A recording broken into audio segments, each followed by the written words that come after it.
pretty erratically on surface streets, in and out of lanes here as he's been trying to avoid the LAPD. LAPD does not have a helicopter overhead, which is interesting. It's unclear if they're down because of the high winds today. I actually don't see any of them up on the radar right now at all. Whoa. Oof, really close call as we join Pat Harvey and Juan Fernandez. Hey, Mike, thanks so much for that. Wow, this person is really driving pretty erratically, going back and forth over lanes, not really seeming to know exactly what he or she wants to do. What other information do we know about this person? Yeah, we're trying to sort that out right now. We know that LAPD picked it up in the West LA area, and they were in Santa Monica for quite some time. And what LAPD is doing right now is actually requesting that the California Ohio Patrol take it over. This is the longest that we've been on the freeway. We were briefly on the 10 freeway, and then got off, went through the surface streets in Santa Monica. There you see that West LA unit.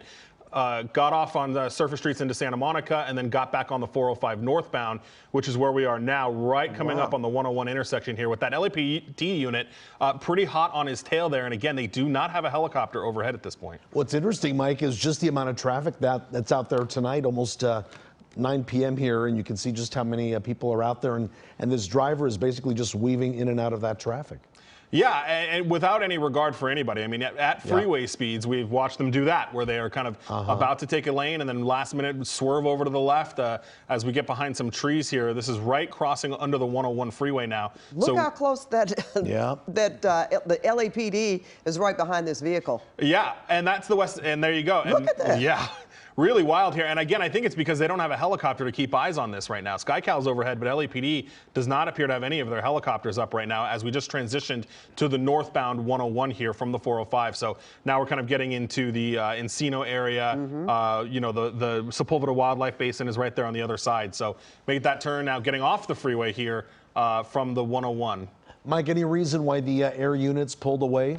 You know, they were never up to begin with over this, and I had that's what I believe. Yeah, LAPD has a pretty, you know, kind of strict threshold for what they will and won't fly in, and it does not appear that we have seen. I have not seen them up, at least for any of this chase, and it doesn't look like they're up right now. SkyCal is overhead as this person exits the freeway. Okay, do we know? Well, we don't know what street they're on right now, but they took that. Was it? Not the Havenhurst exit. I'm trying to think of the first exit you can take when you take the 405 it looks like it's northbound 101. Burbank is what I think they got Burbank off on. Boulevard. Burbank or Haskell, actually. It looks like it was Haskell. Okay. Yeah. So now we're on some surface streets here in the Encino area south of the 101. And again, these West Valley units right behind him. And now that they're off the freeway, CHP is likely not going to get involved because they don't really want it unless it's on the freeway. But I got to point out, you guys, as we blow through that stop sign, another Kia and another Kia Soul. We've done stories. Kia is one of the most hotly stolen cars. And for whatever reason, we've been seeing a lot of Kia Souls in our pursuits lately as well. All right, so we do believe that this probably started in the Santa Monica area, which is maybe where that Kia Soul was stolen from. And now they've ended up in the western San Fernando Valley, as you mentioned, Mike, and we believe this is still Burbank Boulevard. I mean, it's curving. It's curving. Yeah, and it does curve. Yeah, I think this actually might be Libet, I think is where it curves right there, right now at the Encino Little League field. So if he keeps going, this should pump him right back onto Ventura, which is obviously going to be much busier than these smaller side streets that he's been on. Is our map tracker not working, Mike? Usually we use that to let us know where this pursuit is going. Yeah, we're going to work on getting that. We've got Andre up in the chopper tonight, so Andre, if you're able to get the map tracker up, that would be great as well. But yeah, we're coming back out to the major here, and it's funny, you see a DWP crew there. With the street closed, actually, it looks like. So maybe they're working on some of the power line issues that we had earlier today. Well, now he seems to be, is this a smaller residential street that he's on? You wonder if they have any direction as to where they're going. Well, that's a nice shot of the chopper there. And there's map tracker as we're on Odessa Okay, and now Moore we Park. are, okay. Moore Park Street and back onto Havenhurst. Yeah, Havenhurst is that major, and we'll see which way he goes. If he goes south, he's going to go back towards Ventura. North would take him back towards the freeway. That's not far from the, well, we had that chase just the other night. That was at the you know, I started to say the mall, but that was the Fashion Square. That was Riverside. You know which one I'm thinking about? The mall, with the movie theater, where the Cheesecake Factory is. Yes. That's right over there by the 405. What mall is that? Yeah, I know which one you're talking about though. But yeah, as we continue to go, that one, there's now a second West LA unit right behind him. You know what I haven't heard yet is we are definitely out of West LA's division right now, so it'll be curious to see if they're going to try to get some units from the correct division involved in this. But now we're getting back on the 101 freeway, which may cause CHP to start taking over. Well, there's the Valley CHP. Yeah, West Valley, and they've already been requested, so they're aware of this. But like I said, when he got off the freeway, CHP probably doesn't want to take involvement in it then. But now that we're back on the freeway, hopefully they'll get CHP in this. How quickly, Mike, would the CHP engage here? Because it's going to take a while to kind of like let them know what's going on. And yeah, well, the good news is CHP has been aware since we were on the 405. So before we even got to the 101 and then off on surface streets, the CHP was already aware of this. So hopefully they were already trying to get into position. Now, sometimes CHP will wait for a couple of them to get together before they take over the chase. As we've talked about before, CHP is an all or nothing agency. It's either theirs or it's not.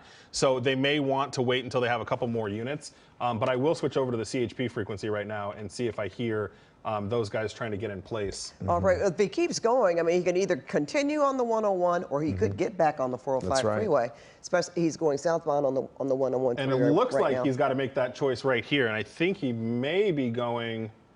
405? Yeah, I think Yep. he's transitioning back south on the 405. Which is sort of where this all started. If he keeps going south, it'll be heading back towards the Santa Monica area. Yeah. Eventually here. And again, traffic is pretty good. Pretty brisk tonight. A lot of people out there tonight. Yeah, and you know that section of the freeway, the 405 and the 101, is most always a mess. Crowded. You know, even that's how even when I work Crowded. SkyCal shifts and that's where I come home, even at 11:30 at night, it's crowded. Absolutely. Well, I take that northbound 101 from here, but certainly there's always some traffic on the freeway at that time of night and beyond, because they also do a lot of construction on the freeway. So now he is still southbound on the 405, passing Valley Vista. Has a number of opportunities there if he wanted to make some exits. Coming up on Sunset Boulevard pretty soon if he wants to do that, or continue. Which is where he actually got on the freeway, was at like near the Sunset and Bundy area. Right, okay. So again, we know that this started somewhere in the Santa Monica area, and the way that this person is driving right now, they could possibly be heading back to where this all started. We just don't know, because you try to figure out, okay, what decisions is this person making to exit, to get off, you know, the 405 to the 101, get on surface streets for a while, and then turn around and go back. And it's always so hard to tell what these guys are thinking. Do they think they're going to get away? Do they, you know? And I just actually was listening to the CHP radio traffic. They're actually not requesting CHP. They put out an information-only broadcast, so CHP is aware of the pursuit, but at this point, they've not asked them to take over. So LAPD is going to stay on it. They want to keep it. Yeah, and they're not going to go into tracking because they don't have a helicopter. So tracking mode requires a helicopter. So this is going to stay in a. Now they are requesting CHP to take over. So they've changed their mind. Now they want CHP to take over. And again, probably because the watch commander says, you know what, we're on the freeway. We don't have a helicopter. Let's let CHP, who knows these freeways, kind of take this over. And CHP, let me see if their helicopter is coming up. But you know what, LAPD just launched a helicopter out of downtown. So sounds like we will have some air support over this soon. Well, I've got to give it to LAPD right here, though, because they have kept up with this driver. As we know so many times, the reason they really want that chopper is because they want to make sure they keep an eye on where they're going, because they can't keep up with the vehicle. But this cruiser right there is right on its tail. And so this looks. this is definitely a situation where they would go into tracking mode. You know, there's no kind of exigent circumstances here aside from the fact that it's a stolen vehicle, stolen car. So it's something that I'm sure the watch commander wants to do, but just doesn't have the air support at the moment to do that, which is probably why they're also requesting that CHP takes over, and CHP is now trying to coordinate. But now we're running into the issue, now that we're back southbound on the 405, we're going into a different CHP office. So the West Valley units were the ones trying to get in place. Now we need the West LA units to try to get there as well. So we may see a little bit of a delay with CHP taking it over, because we're kind of switching between CHP offices at this point. Okay, question. I mean, when this happens, are they all in coordination with one another? I mean, even though we know that the Valley Bureau would have gotten involved, but what immediately does that call also go out to CHP and other areas, like be on the lookout or be on standby? We've got the situation going on. Yes, so it's broken up into different radio frequencies. The West Valley frequency is called the teal frequency. The West LA is on the pink, and so the teal dispatcher will certainly let the pink dispatcher know as well. So it'll come out on both. They're not hearing the same thing, but they'll certainly let them know. And now on the pink frequency is where they're going to try to coordinate getting those West LA CHP officers. It looked like this driver picked up speed just a little while ago, Mike. Do we know if it's just one person inside that Kia? So I was listening to some radio traffic, and they had made mention of passengers digging around in the center console. The officers behind. So the good news is the officers are at least able to see a little bit through those windows to know that there are more people in there and that they were digging around. So obviously that always gives officers concern. You don't know what they're digging for. Yeah. As Andre, thank you for putting up the speedometer going about 90 miles an hour here southbound on the 405 freeway. So there are more than one person in there, they believe, and so that's also going to be a concern if they decide to foot bail or what have you. Which is another reason why you need eyes on the vehicle, which is possibly why LAPD is so close behind. Right.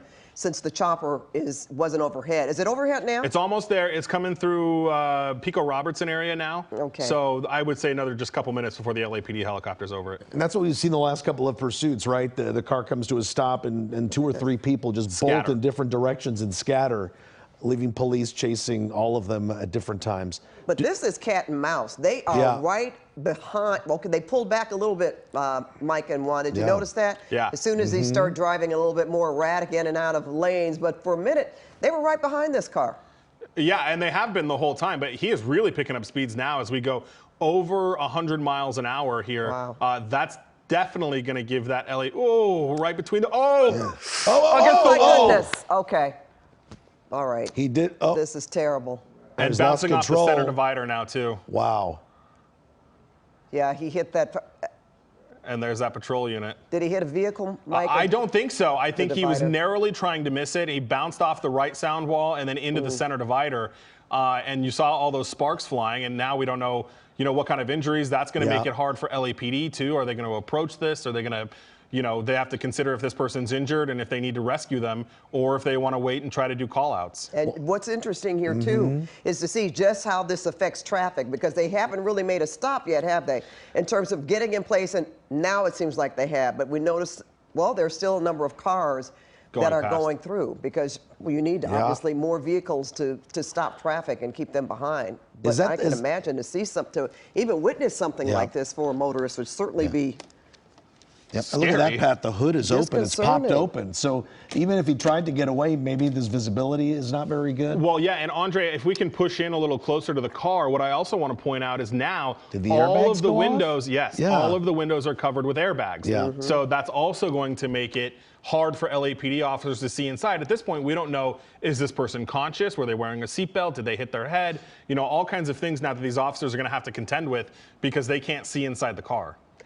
And it's just still amazing to me how traffic is still going by. Because in any other, so many things could go through your mind, because if they could get out, would they try to run and jump in another vehicle? There's no one in front. There's not go ahead, Mike. So sorry, I just listening. The officers are saying the suspect is not complying.